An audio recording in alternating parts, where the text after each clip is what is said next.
वह 55 सूटकेस लेकर भारत छोड़कर चला गया। उसने इंडिया का 9,000 करोड़ रुपए खाया है, लेकिन उसके बाद भी वह कई सालों से विदेश में शान से रह रहा है।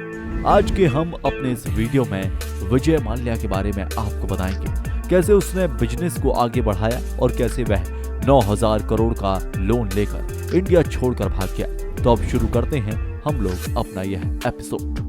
दोस्तों, श्री विट्ठल माल्या जी एक अच्छा खासा बिजनेस एम्पायर खड़ा कर चुके थे और उनका बेटा था विजय माल्या।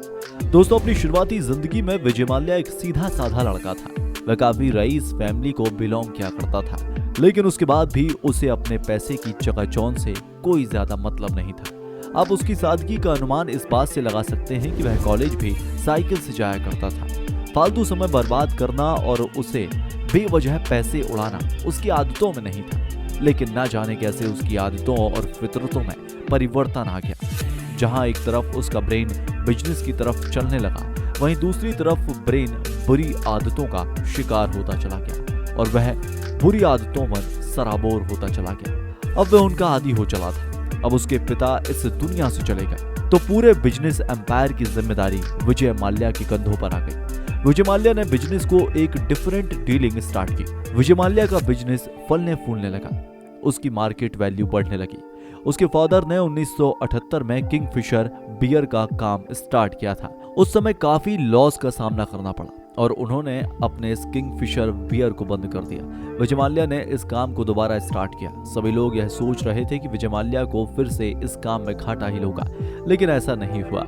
अब तो किंगफिशर एक बियर ब्रांड बनता जा रहा है। इनकी मुख्य कंपनियां थी जिसका नाम था यूनाइटेड ब्रेवरीज। वे और कई क्षेत्रों में डेवलप करती थी, जैसे कि फर्टिलाइजर, केमिकल्स वगैरह, लेकिन इन सभी क्षेत्रों में किंगफिशर ने काफी तरक्की कर ली। किंगफिशर इंडिया का टॉप सेलिंग ब्लॉक ब्रांड बन गया। किंगफिशर न सिर्फ इंडिया में काफी ज्यादा मार्केट कवर करने लगी, बल्कि इंडिया के अलावा बाहर भी 20 देशों में वह काफी बड़े स्तर पर बिजनेस दर्ज कराने लगी। विजय माल्या का बिजनेस मल्टीप्लाई होता चला जा रहा था और वह दुनिया के नामी ग्रामी बिजनेसमैन में शामिल होने लगा।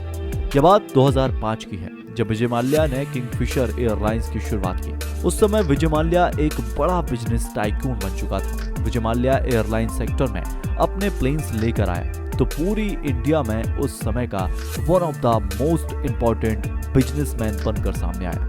दोस्तों, क्योंकि किंगफिशर एयरलाइंस की शुरुआत इतनी धमाकेदार की गई थी कि आप इसका अंदाजा सिर्फ इसी बात से लगा सकते हैं कि इसकी शुरुआत में ही विजय माल्या ने 50 एरोप्लेन खरीदे थे। वह भी किसी छोटे मोटे देश से नहीं, पेरिस से खरीदे थे। एक नई एयरलाइंस चालू हुई और देश के एयर ट्रैफिक को भी एक बूस्ट मिला। अगर आप नेट पर टॉप 10 एयरलाइंस का नाम आज भी देखेंगे तो पुरानी एयरलाइंस में आपको किंगफिशर एयरलाइंस भी मिल जाएगी। विजय माल्या एक ऐसा बिजनेसमैन था जिसका बिजनेस बाहर के पैसे भी इंडिया में ला रहा था।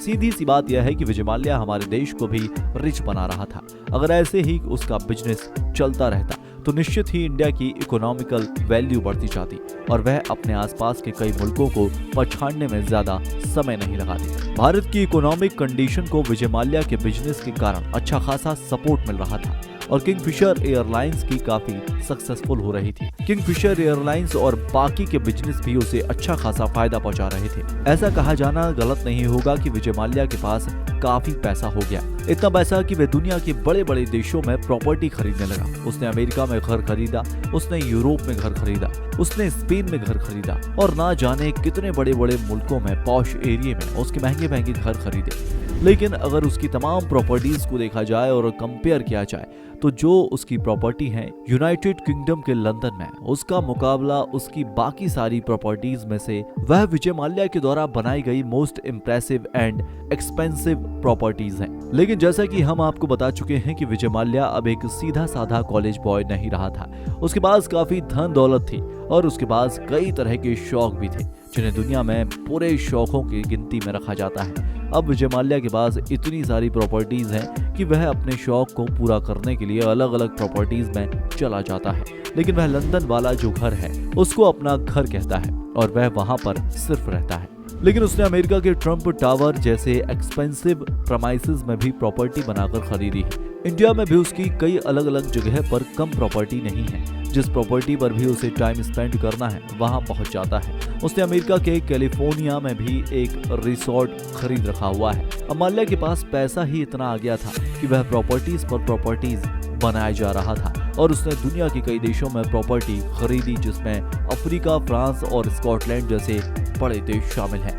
इसके अलावा अगर हम आपको बता दें कि विजय माल्या नाम के बंदे के पास से 150 से भी ज्यादा विंटेज कार हैं, तो आप यकीन करेंगे, मतलब इतना पैसा खर्च किया इस बंदे ने, जितना कर्ज उसने बैंक से उठाया है उससे कई गुना ज्यादा की प्रॉपर्टीज तो उसकी इंडिया में है। दोस्तों, यहाँ पर एक विशेष बात आपको हम बताना जरूरी समझते हैं कि विजय माल्या ने जो किंगफिशर एयरलाइंस का बिजनेस शुरू किया था, उसमें उसने जो पैसा लगाया था वह पैसे उसके घर के पैसे नहीं थे, वह पैसे उसके लोन पर उठाए गए थे। भारतीय बैंकों के अलग अलग बैंकों से उसने यह पैसे लोन पर उठाए थे।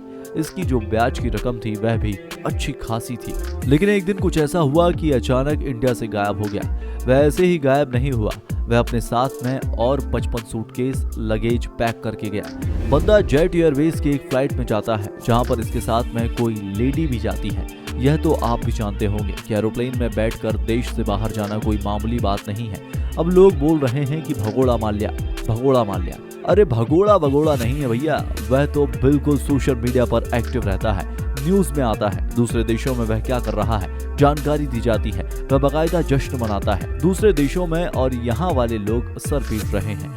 अब 9,000 करोड़ से ज्यादा का लोन लेकर जो निकला है, वह 9,000 करोड़ रुपए की जो राशि है वह तो इंडिया के सारे नागरिकों की जेब पर बराबरी से पड़ने वाली है। वह नुकसान तो हर कोई चुकाएगा। भारत के सभी नागरिक इकोनॉमी में योगदान देंगे। पैसे लेकर तो वह चला गया, लेकिन परिणाम तो भारत की जनता को देखना ही पड़ रहा है। जैसे ही माल्या ने यह ऑफिशियली डिक्लेयर किया कि वह अपने घर लंदन में पहुंच गया है, उसकी कंपनी जिसका नाम था यूनाइटेड बेवरेज लिमिटेड, उसमें काम करने वाले वर्कर से समझ गए कि उनकी जॉब तो छोड़िए, अब उनकी सैलरी भी खतरे में है, और वह लोग सड़कों पर निकलकर प्रदर्शन करने लगे, क्योंकि उनके समझ में आ गया था कि उनका 9,000 करोड़ तो लगभग डूब चुका है और वह लोग भी कोर्ट के चक्कर काटने लगे हैं।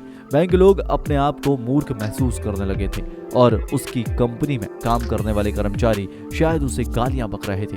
आज विजय माल्या को यहाँ से भागे हुए कई साल हो चुके हैं, लेकिन उसे इस बात से कोई फर्क नहीं पड़ता कि वह अपने देश भारत के पैसों का गबन करके बैठा हुआ है।